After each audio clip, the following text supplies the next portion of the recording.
د هغې نه بعد بله نښه چې حدیثونو کې د هغې تذکره راغلې ده چې خلک به د یو بل نه ناشنا شي التناکر بین الناس قیامت ته نږدې به خلک څه شي د یو بل نه به ناشنا شي او دا علامه راښکاره شوې ده حدیث کې راځي امام احمد بن حنبل رحمه الله حدیث راوړی دی حذیفه بن الیمان رضی الله عنه روایت دی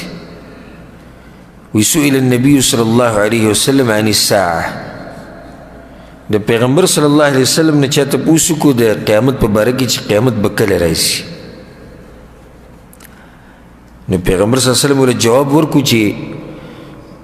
علمها عند ربي لا يجليها لوقتها إلا هو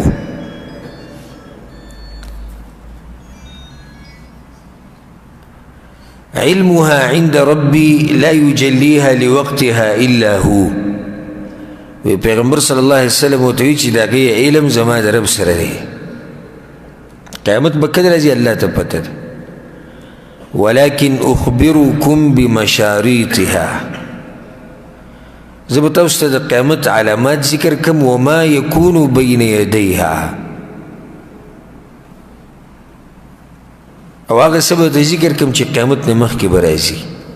قیامت علامات به راته وښیم او چې قیامت نه مخکې څه راځي هغه به راته وښیم خو د قیامت وخت الله ته معلوم دی هغوی یا رسول الله ان بین یدیها فتنة وهرجا قیامت نه مخکې به فتنې راځي د فتنو تذکره شوې ده او هرج به وي صحابه کرام وایي چې رسول الله فتنه خو پېژنو خو د هرج څه ته وي القتل او د قتل دا مسله هم تېره شوې ويلقى بين الناس التناکر دې دپاره موږ د حدیث وي او د خلکو په منځ کې به نفرتونه پیدا شي او ټول به د یو بل نه ناشنا شي فلا يكاد أحد أن يعرف أحدا نو دې څوک به ونه مومي چې هغه دا بل پېژني دا حدیث امام احمد بن حنبل رحمه الله راوړی او دا نښه راښکاره شوې ده د قیامت خلک ناشنا شوي دي او په نمونو ناشنا شوي دي دا خو پرېږده چې کلیوال پېژني او نسبي پېژني او قبیله پېژني نه نه خو دا خو لرې خبرې دي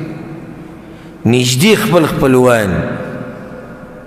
دا تره دی او دا ماما دی او دا د تره زوی دی او دا ماما زامن دی او دا واده شوي خور ده او دا غرور دی چې کوم جدا شوی دی د دوی په منځ کې په میاشتو میاشتو د یو بل سره بیته نشته دا کله چې کله دنیا ډېر زور وکړو دنیا چې کله زور وکړي نو رشتې هم د انسان خرابوي او مشران نه تپوس وکړي چې کله څو پورې دا مال ډېر نه و نو د خلکو یو بل پېژندو او چې مال ډېر شو او دنیا پراخه شوه نو څوک یو بل پېژني هم نه ګاونډي ګاونډي نه پېژني ملګري ملګري نشتي لکه چې ملګرتیا کې نقصان دی او څومره چې دنیا ډېرېږي د هغې سره سره بخل ډېرېږي ملګری چې ساتي غم خادي چې کې د هغې دپاره به څه کول غواړي او چې څه کوې نو بیا دنیا کمیږي او دنیا کمیده غټ نقصان دی ځکه دی بعضو ته چې میلمه پرې راشي نو تندی تریو کړی او وایي چې یالله څه وکړم چې په دې ځمکه کې ننوځم که دې کټ لاندې پټ شم لکه ولې نو دا به اوس د یو ریال پۍ راوړه غواړي او د یو ریال جوس 2 ریاله دی شو بیا ریال له زره به ورکړه په 36-38 کې تقریبا 80 روپۍ شو 80 روپۍ خو زما بچي 10 ورځې د سکول دپاره وړي ځکه مړی او بعض وی سعودي عرب د غم خادو ځای نه دی غم خادي لکه خلک په بعضو ځایونو کې به کې د مسلمان سره غم خادي په بعضو ځایونو کې به نه کې لکه دا یو نوی قانون راوتی بعضو ځایونو کې به د مسلمان تپوس کې بعضو کې به نه کې کم خادي ملک کې کوي نو هغه ملک کې چې کوي ولې الله دپاره یې کوي څه هلته خو هم دې دپاره کوي چې کیلی دی بیا زما سره خلک هم خادي نه کوي د دغه سړي خبرې چې د الله دپاره یې نه کوي او چې کمې کوي او نر مسلمان یې په هر ځای کې د دې خلکو سره راشه درشه د خلکو سره ملاقاتونه د خلکو سره مرستې د خلکو سره منډې دا په هر ځای کې وایي دا نه وایي چې د سعودي عرب دی که د پاکستان دی او که د افغانستان دی او که د بل ملک دی او بل ملک دی نو قیامت ته نږدې به خلک یو بل نه پیژني اوس دغه علامه راښکاره شوي خلک یو بل نه پیژني ګوره مخکې داسې و چې د نږدې وخته پورې مشرانو د وخته پورې کلي کې چې څومره خلکو دا ټول به پیژنډو د پلانې او د پلانې زوی اوس یې پیژني اوس نه پیژني یو بل یو بل له مخې له ورشي په یو ځای کې اوسېږي یو ځای کې کورونه بیا د یو بل سره تعارف وکړي زوړ ریکارډ راوباسي نو هله بیا یو بل وپېژني چې دا پلانې او پلانې دا د پیغمبر صلی الله علیه وسلم هغه پیشنګویي ده چې د قیامت نه مخکې یوه نښه دا ده